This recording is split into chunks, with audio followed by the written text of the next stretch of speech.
this all does coincide with this work about these apocalyptic scenarios that you guys are talking about, because if we don't have an understanding of how we got to where we were, and we also don't have an understanding that this can happen to us again, it's very possible for us to happen again. It is indeed possible for it to happen again. And in the 8th episode of Ancient Apocalypse, one of the scientists from the Comet Research Group makes that point, that the comet that disintegrated, that caused so much damage on Earth 12,800 years ago, its debris stream is still in orbit. The Earth passes through it twice a year. And in the next 30 years, we're going to be passing through a very lumpy bit of this 30 million kilometer wide debris stream that's called the Taurid meteor stream. We should be paying much more attention to that, because it's not doom and gloom, because we can do something about it should we choose to do so. And let's stop focusing all our efforts on fighting one another and hating one another and filling the world with anger and fury. And let's work together as a human species to make life on this planet better for everybody. That's what's going on now. There's a new mindset which is coming into force. And I celebrate the youth of our society today, because they are refusing to be bound by the orders that are given to them by the powers that be. There's a new spirit of thinking for ourselves, and that new spirit is, in my view, going to change everything. It seems like a dark time right now. A lot of stuff is going on. That's always the case when you're in the middle of a paradigm shift. It seems like a dark time, but we're privileged to live at this time, because 200-300 years from now, this time is going to be looked back on as a turning point in the human story. We might mention that, speaking of the Taurid meteor shower, we are passing through the Taurid meteor stream right now as we speak. As we speak, yeah. Late October to about the second week in November, up till about the 15th or 17th of November, Earth is passing through that stream. And it probably is the most important meteor stream in terms of the history of recent life on this planet. And this goes, to people like Bill Napier and Tube and all of those guys who've... Major astronomers are very aware of this, and it's almost like something is trying to shut them down and stop the word getting out there. Yes, NASA has a search for near-Earth asteroids, but weirdly they're not paying any attention to the Taurid meteor stream. We know that there's 200 objects in the Taurid meteor stream that are a kilometer or more in diameter. Comet Encke, which is at the heart of the stream, is almost 5 kilometers in diameter.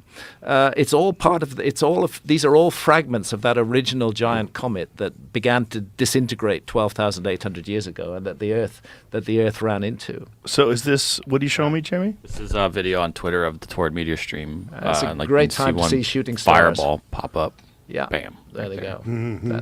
That's exactly what happens. We're in that time period now, and fortunately, most of those fireballs are caused by little objects, maybe the size of your fist, maybe just the size of a fingertip, maybe just a speck of dust burning up into the atmosphere, but they are shrouding very large objects that are on that same orbital trajectory which the Earth crosses twice a year. And we should be paying attention to those large objects, because we can actually do something about them. And the evidence shows that they did something terrible to the Earth 12,800 years ago, and they changed everything.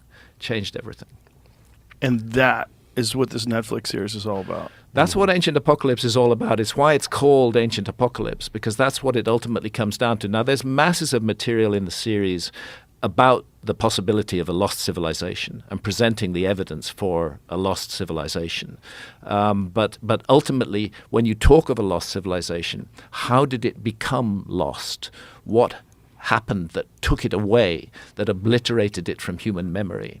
And this apocalyptic episode called The Younger Dryas is the answer to that. The point I often make, which I think is worth making again and again, is how different the world was during the Ice Age. Mm-hmm. The Sahara Desert was green. It was a fertile place. Nobody's doing much archaeology in the Sahara Desert today. The Amazon rainforest, 5 million plus square kilometers under deep canopy. Hardly any archaeology is being done there. And yet we know from LiDAR surveys that there are enormous structures under that canopy. And then what about sea level rise? 400 feet sea level rise at the end of the Ice Age. The prime real estate on Earth, 27 million square kilometers. It's about 10 million square miles, were submerged by rising sea levels at the end of the Ice Age. And again, archaeology, there is marine archaeology, but they're not really looking very closely at that. I wonder, Jamie, would it be possible to pull up the diving clip? Is this from Japan? No, this one's actually from Bimini. We have an episode on Bimini and on the very controversial structure called the Bimini Road. Oh, right. And this is just a little clip from that. My suspicion is humans are a species with amnesia. We have forgotten something incredibly important in our own past. And I think that that incredibly important forgotten thing is a lost, advanced civilization of the Ice Age. I've spent decades searching for proof of this lost civilization at sites around the globe. Oh, wow. Now, my aim is to piece together these clues. And that seems extremely strange. To show you evidence that challenges the traditional view of human history. You see And that? the Bimini Road. The Bimini Road is not even very deep. It's only about 20 feet deep. It was one of the last things to be covered by Ice Age sea level rise, and that's why we show a reconstruction of it above water. It's made of extremely regular blocks, megalithic blocks, on a very large scale, more than 1,000 feet in length. When you dive on it, and I've dived on it multiple times, and I went back to diving in order to dive on it again in this series. It's impossible to believe that it's entirely a work of nature. And I took a marine biologist there with me who's dived all over the world, and he agreed with me that there's just no way that this thing can be explained as a totally natural phenomenon. Can we see it, Jamie? And what is the conventional reasoning for this? The conventional reasoning is that it's just beach rock, fractured into natural patterns. But when you get there and get underneath those rocks, you see that they're propped up, they're leveled out with rocks underneath them, that the whole thing is being very carefully structured by human beings. And the point is, and another point I'd like to make is Bimini today is a tiny, tiny island. But Bimini during the Ice Age was part of an enormous island. The whole Grand Bahama Bank was above water, an enormous island. And weirdly, that island turns up on an ancient map. It turns up, that's not the Bimini Road. But that is on the left. That's the Bimini Road. You got the cursor on there. Yeah.